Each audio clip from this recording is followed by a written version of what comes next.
السلام عليكم ورحمة الله وبركاته.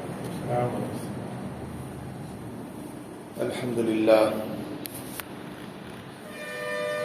لله رب العالمين، نحمده ونستعينه ونستغفره ونؤمن به ونتوكل عليه، ونعوذ بالله من شرور أنفسنا ومن سيئات أعمالنا، من يهده الله فلا مضل له ومن يضلله فلا هادي له، ونشهد أن لا إله إلا الله وحده لا شريك له، وأشهد أن محمدا عبده ورسوله، أما بعد. قال الله تعالى في القرآن العظيم والفرقان المجيد: أعوذ بالله من الشيطان الرجيم، بسم الله الرحمن الرحيم. لو أنزلنا هذا القرآن على جبل لرأيته خاشعا متصدعا من خشية الله. قال نبينا صلى الله عليه وسلم: إنما الأعمال بالنيات. கண்ணியத்திற்குரிய சகோதரர்களே, பாசத்திற்குரிய உறவுகளே, அல்ஹம்துலில்லாஹ், நாமெல்லாம் ஒரு புனிதமான ரமலானை முடித்தவர்களாக, சிறப்பான அமல்களை செய்தவர்களாக, அல்லாஹ்விடத்திலே நிறைய கூலிகளை பெற்றவர்களாக, ரமலானுக்கு பின்னால் உள்ள 6 நோன்புகளை நிறைவேற்றுபவர்களாக நாம் அமர்ந்திருக்கின்றோம். கண்ணியத்திற்குரிய சகோதரர்களே, அல்லாஹ் ரப்புல் இஸ்ஸத் நமக்கு ரமலானை தந்தான்,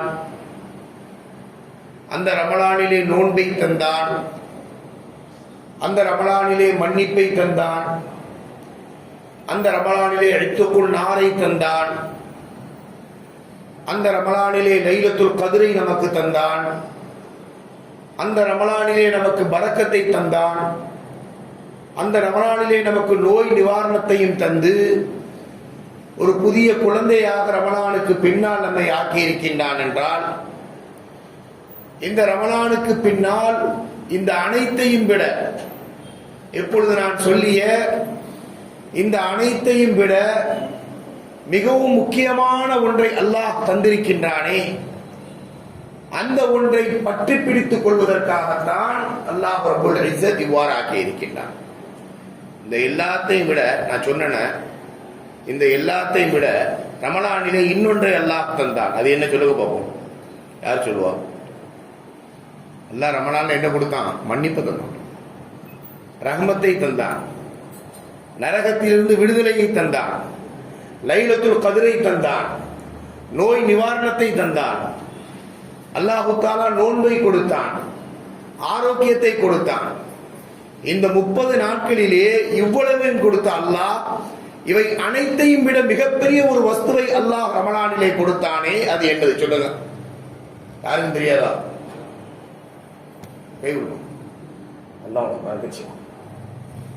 அல்லாஹ் ரப்புல் இஸ்ஸத் ரமலானிலே குர்ஆனை தந்திருக்கின்றான். குர்ஆனை தந்திருக்கின்றான். அல்லாஹு தஆலா ரமலானிலே அள்ளி அள்ளி கொடுத்தான் என்றால், நாம் ஆய்வு செய்த கண்ணோட்டத்திலே இந்த 6 கிடைத்திருக்கின்றது. இது அல்லாத மிகப்பெரிய ஒரு விஷயத்தை அல்லாஹ் தந்திருக்கின்றான் என்றால் அதுதான் அல் குர்ஆன். அல்லாஹ் குர்ஆனிலே சொல்லும் பொழுது தெளிவாக சொல்லுகின்றான், ஷஹ்ரு ரமலான் அல்லதி, ரமலானுடைய மாதம் எப்படிப்பட்டதென்றால் உன்சில ஃபீஹில் குர்ஆன், அந்த ரமலானிலே தான் நாம் குர்ஆனை இறக்கினோம். இந்த ரமலான்ல தான் நான் என்ன செஞ்சேன்? குர்ஆனை இறக்கி இருக்கின்றேன். இந்த ரமலானிலே அல்லாஹ் கொடுத்த அனைத்தும் ரமலானோடு முடிந்து விட்டது. ரமலானுக்கு பின்னால் நமக்கு கிடைக்கக்கூடிய அந்த ரமலானை கண்ணியப்படுத்தக்கூடிய ஒரே ஒரு விஷயம் என்னது? அல் குர்ஆன். உலகத்துல நம்ம ரமலானுடைய மாசத்தை நோன்பு வச்சு என்ன செஞ்சிட்டோம்? நிறைவேற்றி விட்டோம். அதற்கு பின்னால் ரமலான் செஞ்சிட்டோம், நோன்ப விட்டுட்டோம்.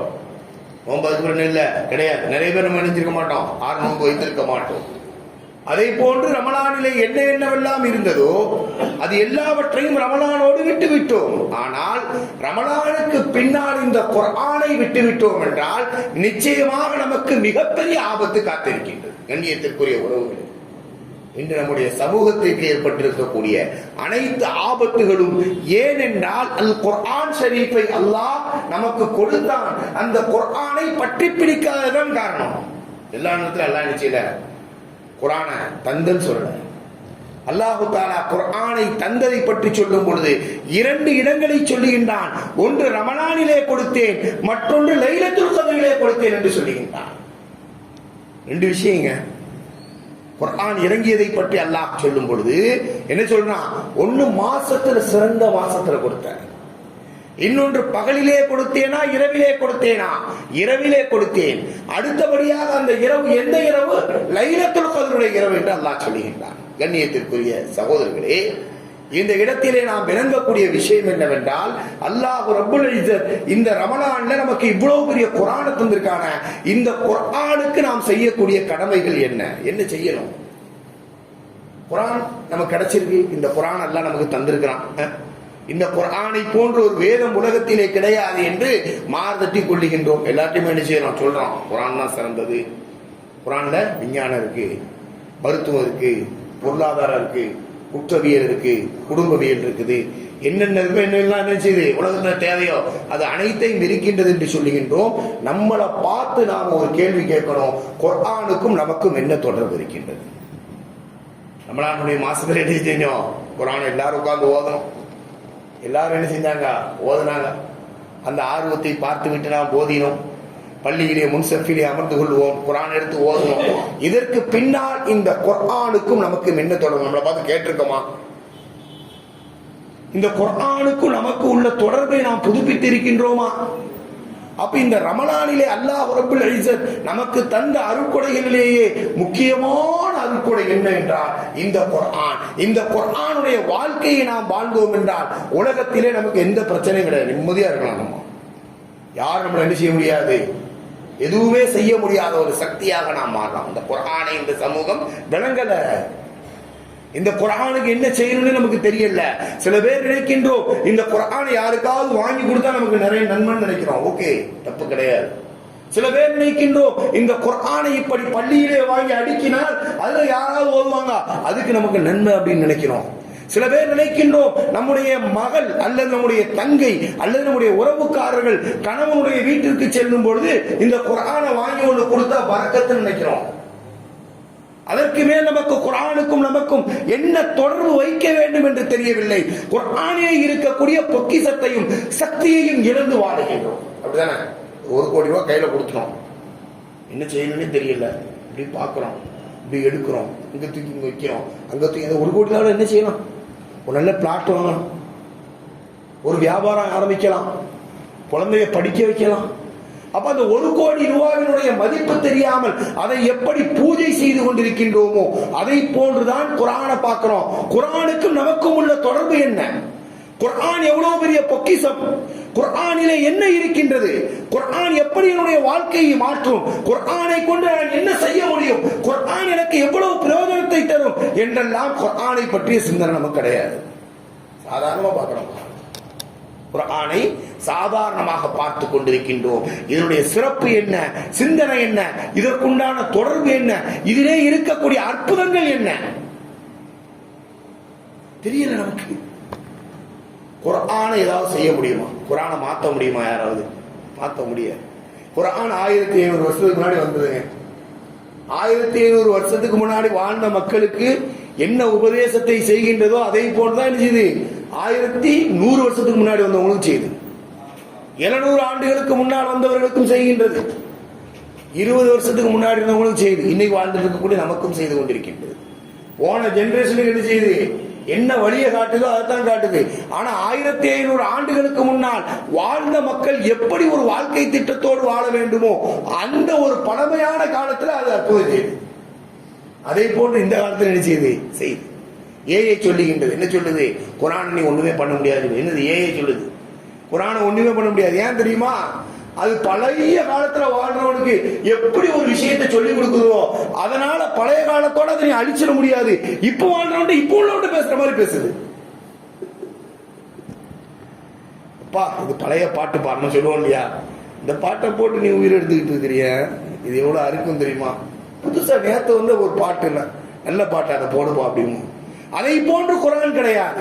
1500 ஆண்டுகளுக்கு முன்னால் ஒரு செய்தியை சொல்லுகின்றது, காதுதான் அந்த மக்கள் கேட்டார்கள்.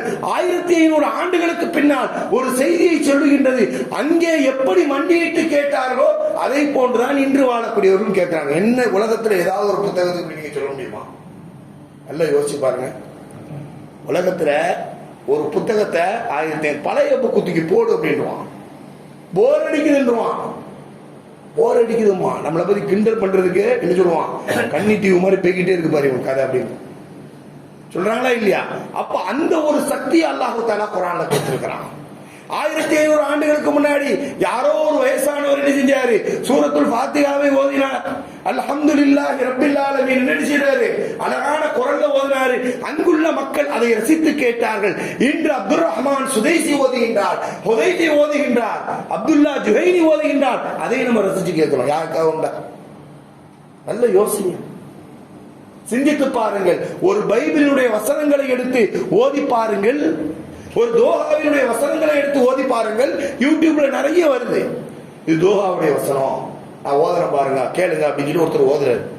பைபிளுடைய வசனம் இதை ஓதுங்க கேளுங்க அப்படின்னு சொல்லி ஓதுறாரு. குர்ஆனையும் ஓதுகின்றார். இந்த மூன்றையும் போதும் பொழுது 1500 ஆண்டுகளாக ரசிக்கத்தக்க சக்தி எது? எதுங்க சொல்லுங்க? அல்லாஹ்வுடைய வேதம். அப்போ மாற முடியாத ஒரு கருத்துக்களை மக்கள் மன்றத்தில் கொடுத்துட்டே இருக்குது. வாழ்க்கை திட்டத்தை கொடுத்து கொண்டே இருக்கின்றது. எப்படி புரியும்? ரசூலுல்லாஹி ஸல்லல்லாஹு அலைஹி வஸல்லம் அவரிடத்தில் அன்னை ஆயிஷா ரலியல்லாஹு அன்ஹா அவரிடத்திலே கேட்கும் பொழுது, பெருமானாருடைய அந்த வாழ்க்கை எப்படி இருந்தது என்று கேட்கும் பொழுது குர்ஆனாக இருந்தது என்று சொன்னார்கள். பெருமானார் ஸல்லல்லாஹு அலைஹி வஸல்லம் அவர்களுக்கு கேட்டப்பட்டுச்சு, ஒவ்வொரு நபிமார்களுக்கு இவ்வளவு முஅஜிசாத் கொடுக்கப்பட்டிருக்க, எவ்வளவு அற்புதங்களை கொடுக்கப்பட்டிருக்கின்றனவே, உங்களுக்கு கொடுக்கப்பட்ட அற்புதம் என்ன? குர்ஆன் என்று சொன்னார்கள். குர்ஆன் அல்லாஹ் எழுதியிருக்கான், எனக்கு அற்புதமாக கொடுத்திருக்கின்றான். மூசா அலைஹிஸ்ஸலாம் அவர்களுக்கு கைத்தடியை கொடுத்தான், தூக்கி வீசினார்கள், அது பாம்பாக மாறியது. பாம்பாக மாறி இருக்கக்கூடிய அனைத்து அந்த சின்ன சின்ன பாம்புகளையும் விழுங்கியது. குர்ஆன் அப்படி செய்யுமா? செய்யாது. குர்ஆன் ஒரு முறைச்சாலை எதிர்க்கிறோம், தெரியல, அந்த சக்தி நமக்கு தெரியல. ஏனென்றால் குர்ஆன் ரமலானிலே மட்டும்தான் நம்மிடம் இருக்கின்றது. குர்ஆன் மணப்பெண்ணுக்கு அன்பளிப்பாக மட்டும்தான் நம்மிடம் இருக்கின்றது. குர்ஆன் பள்ளிவாசல மட்டும்தான் நம்மகிட்ட இருக்குது. குர்ஆனை என்ன செய்கிறது, எப்படி அணுகிறது, குர்ஆனுடைய கடமைகள் என்ன? குர்ஆன் அல்லாஹ் தந்திருக்கான அதனுடைய கடமைகள் நமக்கு. குர்ஆனுடைய கடமைகள் யாராவது சொல்லுங்க பாப்போம். நம்ம புள்ள அழகா சொல்லிட்டாரு ஒரு விஷயம், ஒரே ஒண்ணு சொல்லுங்க. குர்ஆனுக்கு நமக்கு உள்ள கடமை என்னங்க? நம்ம தந்தை இருக்கிறாரு, வயசாகி போச்சு அவருக்கு, அப்படித்தானே? தந்தைக்கு வயசாகி போச்சு, அவருக்கு ஆடை எடுத்து கொடுக்குறது நம்ம கடமை, அவருக்கு பணிவிடை செய்யறது நம்ம கடமை, அப்படிதானே? அவருக்கு உணவு வழங்குறது நம்ம கடமை, அவர் நம்ம கூட தங்க வைக்கிறது நம்ம கடமை. குர்ஆன் நம்ம கூட இருக்குது. குர்ஆனுக்குரிய கடமையை சொல்லுங்க பார்க்கலாம். குர்ஆனுக்குரிய முதல் கடமை என்னது? யாராவது ஒருத்தர் சொல்லுங்களேன். யாரு? அல்லாஹ் பரக்கத் செய்வான். குர்ஆனை ஓதுவதுதான் முதல் கடமை. குர்ஆனை ஓதணுமா? இன்னைக்கு எத்தனை பேர் நீங்க குர்ஆன் ஓதினீர்கள் என்று உங்களிடத்துல கேட்டா இந்த சபை ஒரு மாதிரி ஆயிடும். சபையிலும் ஒரு மாதிரி ஆயிடும். ஏற்கனவே 2 கேள்விகளை கேட்டதை போன்று கண்ணியத்திற்குரிய உறவுகளே, உங்களிடம் குர்ஆனை ஓதினீர்களா என்ற கேள்வியை கூட ஒரு இமாம் உங்களுக்கு முன்னால் கேட்க முடியாத அவலட்சணமான சூழ்நிலையிலே தான் நம்முடைய சமூகம் இருக்கின்றதே தவிர மாறாக அதற்கு மாற்றமாக இல்லை. அப்படிதான் இருக்கிறோம். சில பேர் யாசின் ஓதிருப்பீங்க, சில பேர் ஒரு அரஜு ஓதிருப்பீங்க, அது நம்மிலே வயதான மக்கள் தான் அதை ஓதி இருப்பார்கள். குர்ஆனை டெய்லி ஓதுகின்றோமா? குர்ஆனை டெய்லி ஓதுறோமா? குர்ஆனை டெய்லி ஓதுவது இருக்கின்றதே எவ்வளவு பெரிய ஒரு பாக்கியம். அந்த குர்ஆனை டெய்லி காலையிலே எடுத்து ஓதிவிட்டோம் என்றால் நம்முடைய உடலிலே அல்லாஹ் ரப்புல் இஸ்ஸத் ஒரு மாந்திரீக சக்தியை தருகின்றான். நம்முடைய பார்வையிலே ஒரு சக்தியை தர்றான், நம்ம கேள்வியே ஒரு சக்தியை தரும். சாதாரண விஷயம் கிடையாது. குர்ஆனை பற்றி பெருமானார் ஸல்லல்லாஹு அலைஹி வஸல்லம் அவர்கள் சொல்லுகின்றார்கள், குர்ஆனுடைய ஒரு எழுத்துக்கு அல்லாஹ் 10 நன்மை தரான். எத்தனை நன்மைங்க? 10 நன்மை அல்லாஹ் தரான். பிறகு சொல்லுகின்றார்கள் அலிஃபுல்லா ஹர்ஃபுன், அலிஃப் என்பது ஒரு எழுத்தல்ல, லாம் என்பது ஒரு எழுத்தல்ல, மீம் அலிஃப் லாம் மீம் என்பது ஒரு எழுத்தல்ல, அலிஃபுன் ஹர்ஃபுன், அலிஃப் என்பது ஒரு எழுத்து, லாம் என்பது ஒரு எழுத்து, மீம் என்பது ஒரு எழுத்து, அலிஃப் ஒரு எழுத்து, லாம் ஒரு எழுத்து, மீம் ஒரு எழுத்து. ஒரு மனுஷன் இந்த மூனை ஊதிட்டான் அப்படின்னு சொல்லி சொன்னாக்கா அவனுக்கு 30 நன்மை கிடைக்கும். இப்போ நான் சொன்னேன் முன்னாடி நினைச்சேன் அலிஃப் லாம் மீம் என்று சொன்னேன், 3 தடவை சொல்லிவிட்டேன், 90 நன்மை எனக்கு கிடைச்சிருச்சு. எவ்வளவு பெரிய பாக்கியம். அதை நம்ம ஓதுறோமா? குரான்ல ஒரு பக்கத்தை எடுத்து ஓதுறோமா? ரமலான் ரமலான் குரான் குரான் குரான் குரான் இறங்கிச்சு. குரான் எப்படி தெரியுமா? குரானை யாரும் மாற்ற முடியாது, குரான் அப்படி குரான் எப்படி இப்படிலாம் பேசுறவன். நான் குரானை ஓதுறேனா? முதல் கடமை என்னவென்றால் குரானை ஓதுவதுதான் முதல் கடமை. குரானை ஓதுறது இருக்குது சாதாரண ஒரு விஷயம் கிடையாது. நம்முடைய வாழ்க்கையில நம்முடைய பார்வையை என்ன செய்யும்? தெளிவாக ஆக்கி கொடுக்கும். நம்ம பார்க்கிறோம் எவ்வளவு ஏமாறுறோம். உலகத்துல வியாபாரத்துல ஏமாறணும், வாழ்க்கையில ஏமாறணும், பாதையில ஏமாறணும். எவ்வளவு ஏமாற்றங்கள் நமக்கு இருக்கின்றது. இவ்வளவு ஏமாற்றங்களுக்கும் நம்முடைய கண் பார்வையை தெளிவுபடுத்தி கொடுக்கும் இந்த குரான். யாரு காலையில ஒரு மனுஷன் குரானை ஓதிட்டு இருந்தானோ அவன் நேர்வழி காட்டப்படுவான். பார்வை ஏமாறாது. அவன் கேட்கக்கூடிய கேள்வி தெளிவாக இருக்கும், அவன் பேசக்கூடிய பேச்சு தெளிவா இருக்கும், பேச்சில கொல கொல இருக்காது. காலையில குரானை ஓதிட்டு போனான். மாந்திரீக அடிப்படையிலே அவனுடைய கல்வை மாற்றக்கூடிய சக்தி குரான். எனக்கு ஓத தெரியாதுங்க, ஓத கத்துக்குங்க. குரான்னா என்னதுங்க? தமிழை வாசிக்க மாட்டீங்களா? தமிழ இம்மா அப்படி வாசிக்க மாட்டீங்களா? வாசிப்பீங்களா? யாராவது தமிழ் தெரியாதவங்க இருக்கிறீங்களா? கிடையாது. எல்லோருக்குமே தமிழ் தெரியும். இம்மா என்று வாசிப்பதை போன்று அல் குரான் அலிஃபை மீம போட்டு மேல சத்து போட்டா அம்மா முடிஞ்சு போச்சு. குரானுங்கிறது பார்த்த உடனே சைத்தான் என்ன தெரியுமா செய்வான்? சில பேர் குரான் ஓத தெரியாமல் இருப்பீர்கள். குரானை போய் இப்போ அரபிகள் இருக்குது, இது எப்படி ஓத முடியும்? அஜித்துங்கெல்லாம் எப்படி ஓதுறாங்கன்னு தெரியலையே. இப்படி வளைச்சி வளைச்சி எழுதியிருக்க, மேல ஒரு கோடுக்கு இப்படி காட்டுவான் சைத்தான். குர்ஆனிலே நமக்கு ஒரு பயத்தை காட்டுவான், ஓத விடாமல் நம்மை தடுப்பான். விடக்கூடாது, திறந்து பார்த்தோம். தமிழ்ல கூட 200 எழுத்துக்கு மேல இருக்கு. அரபியில ஒரு 31 எழுத்து தான் இருக்கின்றது. 31 எழுத்தை நீங்கள் ஓதுவது சிரமமா? 200 எழுத்து கத்துக்கிறது சிரமமா? 200 எழுத்து கத்துக்கிறது. அவ எனக்கு தமிழ் வாசிக்க தெரியும் என்று சொல்லக்கூடிய நமக்கு குர்ஆன் வாசிக்க தெரியாதுன்னு சொல்லலாமா? அப்ப குர்ஆனை ஓத கத்துக்கணும். அடுத்த ரமலான்ல இன்ஷா அல்லாஹ் நான் குர்ஆனை எடுத்து இத்தனை ஜுதுகளை முடிப்பேன் என்ற ஒரு சவால் நம்மகிட்ட இருக்கணும். ரமலான் நமக்கு வந்திருக்குன்னா சகோதரர்களை ஏன் ரமலான் அல்லாஹ் நமக்கு தந்திருக்கின்றான்? அல்லாஹ் ரமலான்ல எத்தனையோ விஷயங்களை தந்தான்னு சொன்னேன். அந்த எல்லா விஷயங்களிலேயும் சிறந்த விஷயமாக அல்லாஹ் குர்ஆனை தந்திருக்கின்றான் என்றால், இந்த குர்ஆனை எனக்கு ஓத தெரியவில்லை என்று சொன்னா அதை விட குர்ஆனுக்கு செய்யக்கூடிய அநீதம் ஏதாவது இருக்கா? நான் கேட்கிறேன். அல்லாஹ் எனக்கு தந்திருக்கான். 1500 ஆண்டுகளுக்கு முன்னால் தந்தான். 5000 கிலோமீட்டருக்கு முன்னால 5000 கிலோமீட்டருக்கு அங்க இருக்கக்கூடிய மக்களுக்கு என்ன செஞ்சா அல்லாஹ் தஆலா இந்த குர்ஆனை கொடுத்தான். இந்த குர்ஆன் உலகத்துல பெரிய புரட்சியே செஞ்சிருக்குது. அப்ப இந்த குர்ஆனை பார்த்து எனக்கு ஓத தெரியாது அப்படின்னா நாம் லா இலாஹ இல்லல்லாஹ் என்ற கலிமாவை சொன்னதற்கு நமக்கு அர்த்தம் இருக்கின்றதா? குர்ஆனை ஓதணுமா வேண்டாமா? ஃபக்ரஊ மா தயஸ்ஸர மின்ஹு, குர்ஆனிலே இருந்து சிலதை ஓதுங்கள் என்று அல்லாஹ் சொல்றான். ரொம்ப முக்கியம். அசால்ட்டா இருக்கிறோம், சாதாரணமா இருக்கிறோம், அது தெரிகிறது இல்ல. இதுக்குத்தான் அல்லாஹ் என்ன செய்யறான்? 3 விஷயங்களை பார்ப்பது நன்மை. பெருமானார் ஸல்லல்லாஹு அலைஹி வஸல்லம் என்ன செய்றாங்க? சொல்றாங்க 3 விஷயங்களை பார்ப்பது நன்மை. ஒன்று, பெற்ற தாயை அன்பாக பார்க்கணும். அம்மா என்ன செய்யணும்? அன்பா பார்க்கணும். பார்த்தா என்னது? நன்மை.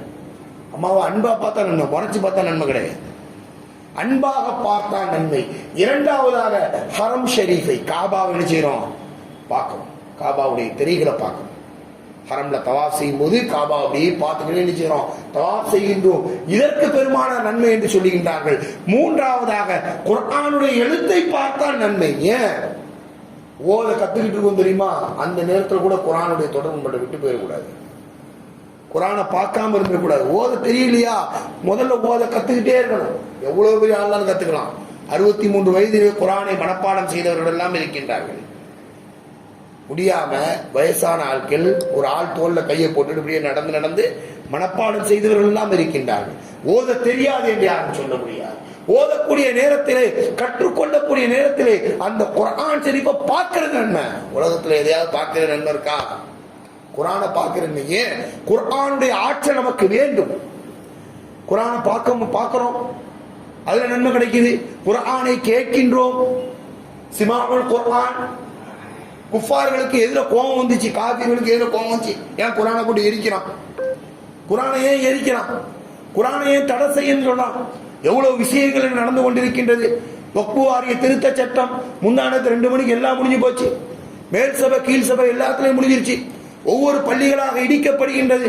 கடைசியாக தடை செய்யப்படக்கூடிய கித்தாபில் இருக்கும், குர்ஆனா இருக்கும். ஏன் பார்க்கலாம், அதுல என்ன இருக்குன்னு தெரியல, அதனுடைய சட்டங்கள் என்னவென்று தெரியவில்லை.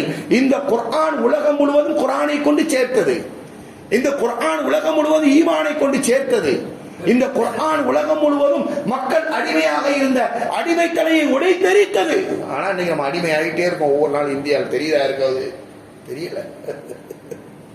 நமக்கு கிடைத்த சுதந்திரம் எல்லாம் பறிக்கப்படுகின்றது. ஒன்னொன்னா போய்கிட்டே இருக்கு பின்னாடி. யாருக்கும் தெரியல. ரசூல் ஸல்லல்லாஹு அலைஹி வஸல்லம் சொல்லிட்டாங்க, ஒரு நாள் குர்ஆன் உயர்த்தப்படும். அந்த நேரத்தில் குர்ஆன்ல ஒரு ஹர்ஃப் கூட இருக்காதுங்க. அது எப்படி ஆரம்பிக்கும்? இப்படிதான் ஆரம்பிக்கும். தீய சக்திகள் குர்ஆன் மீது கை வைப்பார்கள்.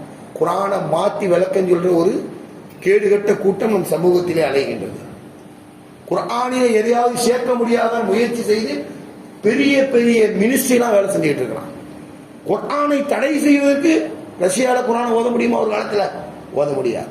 குர்ஆனை அந்த மக்கள் எப்படி ஓதுவார்கள்? 2 இடத்துல தான் குர்ஆன் அனுமதி. ஒரு இடம் எங்க? கபிரிஸ்தான். இன்னொரு இடம் கல்யாண வீடு. வேற எங்கேயும் ஓத முடியாது. அங்க நீ ஓதலா இருந்தா கூட ரஷ்யாவில் எப்படி ஓத முடியும்? கம்யூனிஸ்டுடைய ஆட்சிகள் முத்தி போய் இருக்கும் பொழுது எப்படி ஓத முடியும்? ஓதிட்டு அந்த கல்யாணத்தை முடிச்சு தூக்கி வச்சிடலாம், அதுக்கு மேலே வைக்கக்கூடாது. நம்முடைய மக்கள் அதை எப்படி பாதுகாத்தாலும் தெரியுமா? அந்த குர்ஆனிலே ஸ்டாலினுடைய படத்தை ஒட்டி வைப்பாங்க. அந்த குர்ஆன்ல லெனினுடைய படத்தை ஒட்டி வைப்பாங்க. ஸ்டாலின் முக ஸ்டாலின் கிடையாது, யாரு? ரஷ்யாவில் இருந்தார் அவரு. லெனினுடைய படத்தை ஒட்டி வைப்பார்கள், காரல் மார்க்ஸுடைய படத்தை ஒட்டி வைப்பார்கள். கம்யூனிஸ்டுடைய அந்த வாசகங்களை பொரிய வைத்து குர்ஆனை அப்படி வீட்டில் வச்சு ஓதுவாங்க. குர்ஆனை ஓதுறதுக்காக ரஷ்யாவில் உள்ள நம்ம மக்கள் இருந்தாங்க. ராஜஸ்தான், உஸ்பெகிஸ்தான், தஜிகிஸ்தான், துர்க்மெனிஸ்தான் போன்ற 40 இஸ்லாமிய நாடுகளிலே குர்ஆன் தடை செய்யப்பட்டது. கம்யூனிஸ்ட் பயங்கரவாதிகள் எப்படி ஓதுறாங்க? கபரை தொட்டி கபரை வெட்டி இடிச்சுவாங்க. கபரு உள்ள கடந்து ஒருத்தர் சத்தம் போட்டு ஓதிக்கிட்டே இருப்பாரு, பக்கத்தில் உள்ளவர் கேட்பாரு, சரியா ஓதுறியா இல்லையான்னு சொல்லி கேட்பாரு. அப்படி ஒரு நிலை இருந்தது. அதே ஒரு நிலை என்ன செய்ய போகுது? வரப்போகுது உலகம் முழுவதும். அப்ப இந்த நேரத்துல குர்ஆனுக்கு நிறைய கடமை இருக்கு. அதெல்லாம் சொல்றதுக்கு என்ன இல்ல, நேரம் இல்லை. 1-2 தான் என்ன செய்ய முடியும், சொல்ல முடியும். இப்படிப்பட்ட ஒரு சூழ்நிலையில குர்ஆன் அல்லாஹ் கையில நமக்கு தந்திருக்கான்.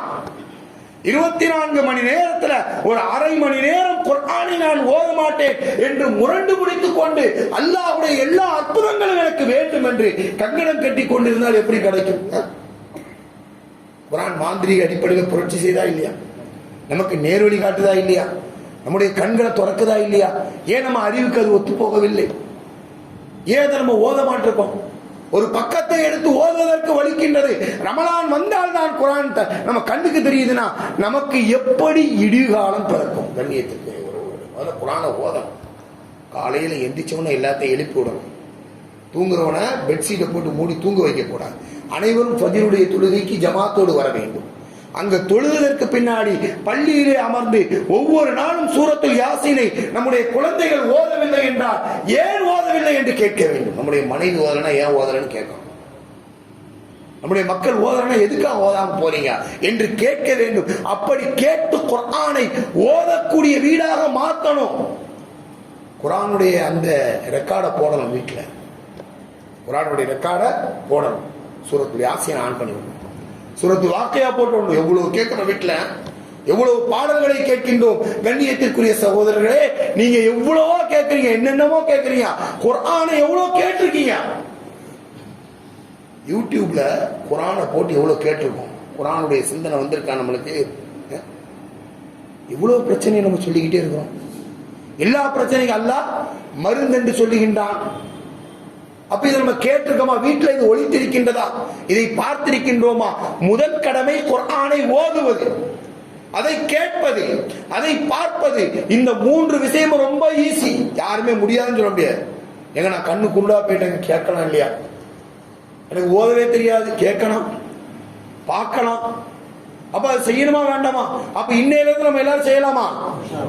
சத்தம் விடக்கூடாது. இதை நான் ஒரு தடவை நான் சொல்லியிருக்கேன் உங்களுக்கு. இந்த ரமலானுடைய மாசத்துல அல்லாஹ் குர்ஆன் தந்திருக்கான் அப்படின்னு சொல்லி நான் சொல்லியிருக்கேன். இங்கன போனவன சைத்தான் உங்களுக்கு மறக்கடிச்சிருவான். கண்ணியத்திற்குரிய உறவுகளே, இங்கன போனவன மறக்கடிச்சிருவான். நீங்க மறந்தீங்கன்னா யாருக்கு நஷ்டம்? நஷ்டம். என்ன நஷ்டம்? இந்த உலகத்திலே நஷ்டமா? இந்த உலகம் எப்படி முடிஞ்சிடும்? நாளைக்கு மறுமை, நாளைக்கு உலகத்திலிருந்து உயிர் போனதற்கு பின்னால் கபர்ல கொண்டு வச்ச பின்னாடி நம்ம வாப்பா வருவாங்களா, அம்மா வருவாரா, அண்ணன் வருவானா, தம்பி வந்தானா, கபர்ல தனியா நிற்கும் பொழுது, கபருடைய வேதனைகளை நம்மை சுற்றி வரும் பொழுது நமக்கு முன்னால் இருக்கக்கூடிய சக்தி எது? குர்ஆன் தான் நிற்கும். தஹஜ்ஜுடைய தொழுகை குர்ஆன் நிற்கும். தஹஜ்ஜுடைய தொழுகை ஒரு மனுஷன் கரெக்டா தொழுதான்னு வைங்க, அவனுக்கு கபர்ல என்ன செய்யும்? ஒளி கிடைக்கும். குர்ஆனை ஓதி இருந்தால் அவனுக்கு ஒளி கிடைக்கும். அப்போ குர்ஆன் நம்ம மரணித்ததுக்கு பின்னாடி நம்ம கபர்ல கொண்டு வச்ச பின்னாடி கபர்ல உட்கார்ந்து குர்ஆன் ஓத முடியுமா? முடியாது. குர்ஆனை நீங்க ஓதுறீங்க அப்படின்னு சொல்லி சொன்னீங்கன்னா உங்க கபர்ல நீங்க கொஞ்சம் இடம் வாங்கிட்டீங்கன்னு அர்த்தம். கொஞ்சம் விரிவா இருக்கும் குர்ஆன். 2 தடவை ஓதிட்டீங்கன்னா இன்னும் கொஞ்சம் பெருசா இருக்கும். 3 தடவை ஓதிட்டீங்கன்னா இன்னும் விசாலமா இருக்கும். 4வது தடவை ஓதுனீங்கன்னா உங்க கபருக்கு நீங்க ஒரு விடி பல்பு மாட்டிட்டீங்கன்னு அர்த்தம். 5வது தடவை ஓதுனா ஒரு டியூப் லைட், 6வது தடவை ஓதுனா ஒரு ஏசி. இப்படியே நீங்க ஓதிக்கொண்டே இருப்பீர்கள் என்றால் இந்த குர்ஆன் என்ன செய்யும்? உங்களுடைய கபரை அலங்கரித்துக் கொண்டே இருக்கும். நீங்க ஓதும் போது நினைக்கணும், நான் போய் தங்கக்கூடிய ஒரு வீட்டிற்கு 10 செங்கலை வாங்கி வைக்கிறேன் அப்படின்னு நினைக்கிறேன். ஊர்ல உலகத்துல எதுக்காக உழைக்கிறேன் சொல்லுங்க? ஏன் ஓடுறோம்? ஒரு வீடு வேணும். அந்த வீட்டுக்கு தங்கக்கூடிய வீட்டுக்கு வாடகை கட்டணும், அப்படிதானே? ஊர்ல என் மனைவி மக்களும் ஒரு வீட்டுல இருக்கிறாங்க. அந்த வீட்டுக்கு என்ன செய்யணும்? வாடகை கொடுக்கணும். சம்பளத்தை எடுத்துக்கிட்டு என்ன செய்யணும்? ஜிபே பண்ண ஓடுறோம். ஜிபே பண்றோம். ஏன் பண்றோம்? வாடகை கொடுக்கணும். இது என்னது? அழிந்து போகக்கூடிய உலகம். முடிஞ்சிடும் கதை, கொஞ்ச நாள்ல முடியும், அப்படிதானே? நம்ம மூத்தா போன பிறகு அந்த வீட்டுக்கு வாடகை கொடுக்காம இருப்பாங்க, நம்ம பையன் கொடுப்பான். அப்ப நிரந்தரமாக மஹ்ஷர் வரைக்கும், மறுமை வரைக்கும் இருக்கக்கூடிய அந்த வீட்டை நாம் கண்டம் துண்டமாக இடித்து போட்டு இருக்கின்றோம். அதுக்கு காசு பணம்லாம் கொடுக்கணும் அவசியம் இல்லைங்க. எங்கேயாவது கஷ்டப்பட்டு செலவழிச்சு ஒரு ஓனருக்கு முன்னாடி இருக்கணும், அல்லது நீங்க சம்பாதிக்கணும், கஷ்டப்பட்டு கொடுக்கணும். இந்த கபருக்கு நீங்க காசு பணம் கொடுக்க வேண்டாம். பள்ளிக்கு வர்றீங்க, குர்ஆன் ஷரீஃபை எடுத்து என்ன செய்யணும்? ஓதுனா போதும். இங்க வரும்போது, இந்த ஃபஜ்ருடைய தொழுகைக்கு வரும்பொழுது இங்க எப்படி இருக்கணும்னா, தொழுதுட்டு ஒருத்தரும் குர்ஆன் எடுக்கும்போது குர்ஆன் இருக்க கூடாதுங்க. தொழுதுட்டு எல்லாரும் எடுக்கும் போது குர்ஆன் இங்க இருக்க கூடாது. டக்கு டக்கு டக்குன்னு எடுக்கும்போது எனக்கு குர்ஆன் இல்லையே அப்படின்னு சொல்லி சொல்லணும். மொபைலை பார்த்து ஓதக்கூடாது. ஓதுறது ஹராம்னு சொல்லல. தேவைப்படும் போது ஓதலாம், தப்பு கிடையாது. ஆனா குர்ஆனை பார்த்து தான் ஓதணும். குர்ஆனை திறந்து ஓதணும். குர்ஆன்ல உள்ள எழுத்துக்களை ரசித்து ரசித்து ஓத வேண்டும். இப்படி நீங்க குர்ஆனை பார்த்து ஓதத்தான் உங்க உள்ளத்துல ஒரு ஒளி பிறக்கும், ஒரு சக்தி பிறக்கும். அது ஒரு பெரிய விஷயம். அது ஒரு பெரிய விஷயம், ஆற்றல் மிக்க ஒரு விஷயம், அப்படிதானே? ரொம்ப சக்தி பெற்ற ஒரு விஷயம் குர்ஆன். அதான் அல்லாஹ் என்ன சொன்னா, குர்ஆனை நீங்க மலையில இறக்கியது மலை தூள் தூளாயிரும். லவ் அன்ஸல்னா ஹாதல் குர்ஆன அலா ஜபலின் லரஐதுஹு காஷிஅன் முத்தஸத்திஅன் மின் ஹஷியத்தில்லாஹ். பெரிய சக்தி, பெரிய ஆற்றல், பெரிய திறமை. குடும்பத்துல பிரச்சனையா குர்ஆன் தீர்வளிக்கும். வியாபாரத்துல பிரச்சனையா குர்ஆன் தீர்வளிக்கும். இப்ப எல்லா ரீதியிலையும் குர்ஆன் என்ன செய்யுது? நமக்கு ஒரு தெளிவான பாதையை காட்டும். என்றால் இதுக்கு அடுத்ததுக்கு என்ன இருக்குது? குர்ஆனை விளங்குவது, குர்ஆனை அமல் செய்வது, குர்ஆனை எத்தி வைப்பது. 3 கடமை இருக்கு. அதான் சொல்லவே இல்லை. நான் ஒரே ஒரு கடமை தான் நான் எழுதியிருக்கேன். சொல்லி குர்ஆனை ஓதுறது, பார்க்கறது, கேட்கறது. என்னங்க சொல்லுங்க? அப்படி செய்யலாமா? வாஹிர் தஅவானா அல்ஹம்துலில்லாஹி ரப்பில் ஆலமீன். அஸ்ஸலாமு அலைக்கும் வரஹ்மத்துல்லாஹி வபரகாத்துஹு.